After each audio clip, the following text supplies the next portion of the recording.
వేసవికాలం మొదలైంది. సూర్యుడు తన ప్రతాపాన్ని చూపిస్తున్నాడు. సెగలు కక్కుతున్న ఎండలతో జనం ఉక్కిరిబిక్కిరి అవుతున్నారు. ఈ దాహార్తిని తీర్చుకోవడానికి చాలా మంది రంగురంగుల కూల్ డ్రింక్స్ వైపు మొగ్గు చూపుతుంటారు. కానీ ఆ రసాయన పానీయాలు మీ ఆరోగ్యాన్ని దెబ్బతీస్తాయని వైద్యులు హెచ్చరిస్తున్నారు. మరి ఈ వేసవి తాపాన్ని తట్టుకోవాలంటే ఏం చేయాలి? ప్రకృతి మనకు అందించిన చల్లని వరాలు ఏమిటి? మా ప్రతినిధి అందిస్తున్న ఈ ప్రత్యేక కథనం చూద్దాం. చల్లని పానీయాలు ఆరోగ్యానికి హానికరం. వాటిలో రసాయనాలు, చక్కెర ఎక్కువ. నీళ్లే శ్రేయస్కరం. ఎండలు మండిపోతున్నాయి. బయటికి రావాలంటేనే జనం జంకుతున్నారు. ఉదయం 10 గంటలకే బాణుడు నిప్పులు కురిపిస్తున్నాడు. శరీరంలోని నీటి శాతం తగ్గిపోయి నీరసనం ఆవహిస్తోంది.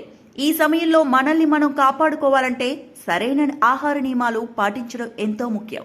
వేసవి అనగానే మనకు గుర్తొచ్చేది పుచ్చకాయ. 90% నీటితో నిండి ఉండే ఈ పండు శరీరానికి తక్షణ శక్తిని ఇస్తుంది.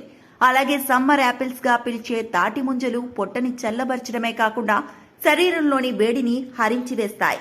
కృత్రిమ పానీయాల కంటే ఇవే ఎంతో ఉత్తమమని ఆరోగ్య నిపుణులు సూచిస్తున్నారు. ఇక ప్రకృతి అందించిన మినరల్ వాటర్, కొబ్బరి నీళ్లు ఇందులో ఉండే పొటాషియం, మెగ్నీషియం డీహైడ్రేషన్ నుంచి మనల్ని కాపాడుతాయి. అలాగే మన ఇంట్లో దొరికే చల్లని మజ్జిగ అమృతంతో సమానం. మజ్జిగలో కొంచెం అల్లం, కొత్తిమీర కలుపుకొని తాగితే ఆ మజాయే వేరు. ఆరోగ్యానికి ఆరోగ్యం, ఉల్లాసానికి ఉల్లాసం.